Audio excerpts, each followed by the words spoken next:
नांदेड़ की सियासत में नया मोड़, वंचित बहुजन अघाड़ी और कांग्रेस के माबैन इत्तेहाद का ऐलान। नांदेड़ जिले की सियासत में एक अहम और गैर मामूली पेशरफ्त सामने आई है, जहां वंचित बहुजन अघाड़ी और कांग्रेस पार्टी ने बल्दियाती इंतखाबात के पेश नज़र बाज़ाब्ता इत्तेहाद का ऐलान कर दिया है। आज मुनक़्क़िदा मुश्तरका प्रेस कॉन्फ्रेंस में कांग्रेस की जानिब से MP रविंद्र चौहान, जिला सदर हनुमंतराव पाटिल बेट मोगरेकर, शहर सदर अब्दुल सत्तार और राजेश पावड़े मौजूद थे, जबकि वंचित बहुजन अघाड़ी की नुमाइंदगी रियासती नायब सदर फारूक अहमद, जिला सदर शिवा नरंगले, शहर सदर विट्ठल गायकवाड़ और जिला general secretary Shyam Kamde, engineer Prashant Ingole समेत मुतादिद मुकामी लीडरान ने की। दोनों जमातों के कायदीन ने कहा कि इत्तेहाद किसी वक्ती सियासी फ़ायदे के लिए नहीं, बल्कि नांदेड़ ज़िले के 13 नगर परिषदों में सेकुलर वोटों की तकसीम रोकने और फ़िरक़ापरस्त क़ुव्वतों को शिकस्त देने की हिकमत अमली का हिस्सा है।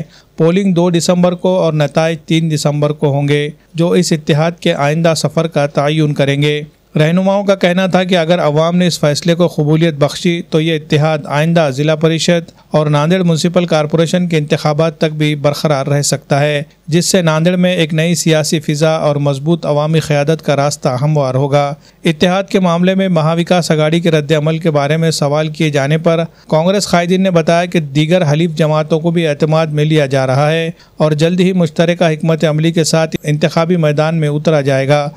वंचित बहुजन अघाड़ी के लीडरान ने कहा कि अगरचे इससे कबल रियासती सतह पर कांग्रेस और वंचित बहुजन अघाड़ी के दरमियान सीट शेयरिंग के मसले पर इत्तेहाद मुमकिन न हो सका था, लेकिन इस बार इत्तेहाद मुकामी सतह पर तारीखी अहमियत रखता है। इनके मुताबिक इस पेशरफ्त के मुस्बित नताइज न सिर्फ नांदेड़ बल्कि रियासती सियासत में भी नए इम्कानात पैदा कर सकते हैं। वाज़ेह है कि कांग्रेस और वंचित बहुजन अघाड़ी के माबैन हुए इस इत्तेहाद को लेकर अवामी हलकों में पिछले कई दिनों से गुफ्तगू हो रही थी। अशोक चौहान कांग्रेस छोड़कर बीजेपी में शामिल होने के बाद कांग्रेस के सियासी हालात बदल गए थे। कांग्रेस पहले के मुकाबले में कमज़ोर होती जा रही थी। कई सरकर्दा लीडरान कांग्रेस छोड़कर बीजेपी में शामिल हो रहे थे। ऐसे में कांग्रेस को अपनी गिरती हुई साख्त को बचाने के लिए बल्दियाती इंतखाबात में बेहतर कारकर्दगी दिखाना ज़रूरी हो गया था। ऐसे में वंचित बहुजन अघाड़ी के साथ किए गए इत्तेहाद से सेकुलर वोटों की तकसीम नहीं होगी। नतीजे में दोनों पार्टियों को इसका फ़ायदा होने की उम्मीद है। वंचित बहुजन अघाड़ी के नुक्ते नज़र से भी ये इत्तेहाद बहुत अहमियत का हामिल है। अगर वो कांग्रेस के साथ इत्तेहाद करके इंतखाबी मैदान हिस्सा लेते हैं तो फ़ायदा कांग्रेस के साथ साथ वंचित बहुजन अघाड़ी के उम्मीदवारों को भी मिलेगा और सियासी तौर पर इनकी ताकत में इजाफा होगा। Bureau report, MCN Urdu news. Bhajap सारख्या शक्तींना रोखण्यासाठी सेक्युलर मतांची फूट होऊ नये आणि सर्व वंचित बहुजन घटकांना न्याय मिळाला पाहिजे, सामाजिक न्याय मिळाला पाहिजे, या अनुषंगाने ही युती आहे। सध्या राज्यामध्ये OBC आरक्षणावरून सुद्धा एक गदारोळ माजलेला आहे। या अनुषंगाने सुद्धा वंचित बहुजन आघाडीच्या प्रस्तावामध्ये आम्ही हे पण मागणी केलेली आहे। आमची आग्रहपूर्ण मागणी होती की 2 सप्टेंबरच्या GR नुसार जे नवीन OBC येतील त्यांना जोपर्यंत न्यायालयाने शिक्कामोर्तब करून कायद्यामध्ये रूपांतर होणार नाही, न्यायालयाचं त्याच्याला मान्यता भेटणार नाही, तोपर्यंत आपण जे जुने OBC आहेत त्यांच्या अधिकारावर सामाजिक न्यायाची गदा येऊ देऊ नये, हे आग्रहाची मागणी वंचित बहुजन आघाडीने केली होती।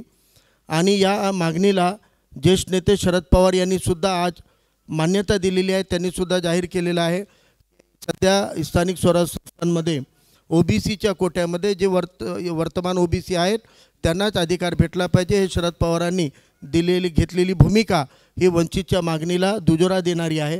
त्यामुळे काँग्रेसला आमचे या 2 गोष्टी समसमान आधार राहील आणि 2 सप्टेंबरच्या GRच्या अनुषंगाने जी आम्ही मांडलेली भूमिका शरद पवारांनी मांडली हे राहील। या पद्धतीचा प्रस्ताव काँग्रेसच्या प्रस्तावाच्या उत्तरामध्ये वंचित बहुजन आघाडीने दिलेला आहे आणि मला अपेक्षा आहे की माननीय खासदारांनी वंचित बहुजन आघाडीच्या या प्रस्तावाला स्वीकारल्याची घोषणा करून येणाऱ्या या 13 नगरपालिकेमध्ये अधिकाधिक सेक्युलर वोट बँक आणि सेक्युलर नेतृत्व, नांदेड जिल्हा नेहमी सेक्युलर विचाराकडे राहिलेला आहे, पण आता सेक्युलर विचारधारेचं नेतृत्व म्हणून घेणवणारे हे बुरखा फाडून तिकडे गेलेले आहेत।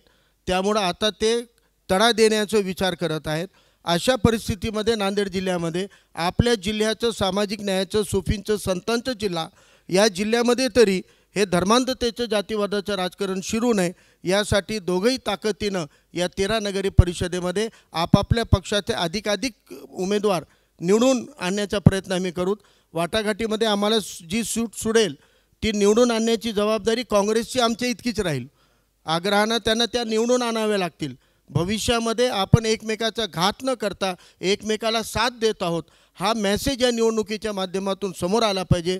2 तारखेला निवडणूक, 4ला निकाल आहे आणि 4च्या नंतरच मग महापालिका जिल्हा परिषद असल्यामुळं या निकालावर पुढची आघाडी मजबूत होण्याच्या अनुषंगानं निकाल गेला पाहिजे, हे आमचे प्रयत्न राहतील। आणि आम्ही सगळ्या गोष्टी बाजूला ठेवून या 13 नगर परिषदेमध्ये आपल्या आघाडीचा झेंडा कसं आपल्याला आणता येईल याच्यासाठी ताकदीनं आम्ही प्रयत्न करणार आहोत। आणि मी खासदारांना विनंती करतो की त्यांनी वंचित बहुजन आघाडीच्या या प्रस्तावाला स्वीकार करावा। आज वंचित बहुजन आघाडी आणि काँग्रेसच्या वतीने संयुक्त पत्रकार परिषद घेतल्या जात आहे। जिल्हाध्यक्ष हनुमंतरावजी पाटील बेटमुगरेकर, माननीय ईश्वररावजी भोसीकर साहेब आणि आमचे वंचितचे फारुख भाई यांनी आपल्याला सांगितलं की नांदेड जिल्ह्यामध्ये स्थानिक स्वराज्य संस्थाच्या ज्या नगरपालिका आणि नगरपरिषदच्या ज्या निवडणुका आहेत त्यामध्ये काँग्रेस आणि वंचित बहुजन आघाडी दोन्ही संयुक्त आघाडी म्हणून या ठिकाणी निवडणुकीला सामोरे जाणार आहे। आणि आताच फारुख भाईंनी इथं सांगितलं समसमान सन्मान या अटीवर या ठिकाणी आघाडी काँग्रेस आणि वंचितची होत आहे।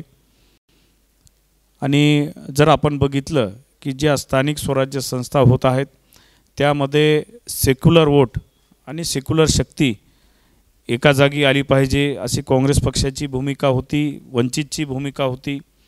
आणि आम्ही दोघांनी एकत्रित येऊन ही भूमिका दोघांनी मान्य केली आणि आज आपल्यासमोर आम्ही ही भूमिका स्पष्ट करत आहोत की आज या ठिकाणी आम्ही आघाडी करून येणाऱ्या ज्या स्थानिक स्वराज्य संस्थेच्या ज्या नगरपालिका आणि नगरपरिषदच्या ज्या निवडणुका आहेत त्या नगरपालिका आणि नगरपालिकेच्या निवडणुका आम्ही संयुक्तरित्या एकत्रित या ठिकाणी निवडणुका लढवणार आहोत। आज आपण बघू शकतो की एकीकडे जिल्ह्यामध्ये जातीयवादी पक्ष आहे, धनशक्ती आहे आणि त्याच्या विरोधात आम्ही सगळी मंडळी या ठिकाणी सेक्युलर विचारसरणी एकत्र घेऊन निवडणुकीला समोर जात आहोत। आणि आम्हाला विश्वास आहे की ही आघाडी जे केलेली आहे ती लोकांना पण मान्य होईल आणि लोकही आघाडीच्या बाजूने कौल देतील। फारुख भाईने सांगितलेलं बरोबर आहे की दोन्ही पक्षांनी एकत्र येऊन एक दिलाने आपली आपली माणसं निवडून आणणं ही गरज आहे। आणि आपण जर आपली माणसं निवडून आणली तरच निश्चितच आघाडी किती मजबूत आहे हे येणाऱ्या काळात पुढच्या लोकांनाही कळेल, जनतेलाही कळेल। त्यामुळं निश्चितच याची खबरदारी आपण दोघांनी घेऊ आणि ही आघाडी निश्चितच वज्रमूठ या ठिकाणी भविष्यामध्ये मोठ्या प्रमाणात आपण इथून जे सुरुवात केलेली आहे ही वज्रमूठ निश्चितच मोठी वज्रमूठ या ठिकाणी तयार होईल। कारण भविष्यामध्ये जिल्हा परिषदच्या निवडणुका आहेत, महापालिकेच्या निवडणुका आहेत आणि त्याहीमध्ये आपली ही वज्रमूठ आपल्याला कायम ठेवावी लागेल। आणि त्यासाठी आपण दोघांनी मिळून एक सेक्युलर विचारसरणी आपण दोघांनी एकत्र बसून जे विचार केलेला आहे तो विचार जनतेपर्यंत न्यायचा आहे। आणि निश्चितच मला विश्वास आहे की जनताही या आघाडीला तेवढ्याच मोठ्या प्रमाणात कौल देईल।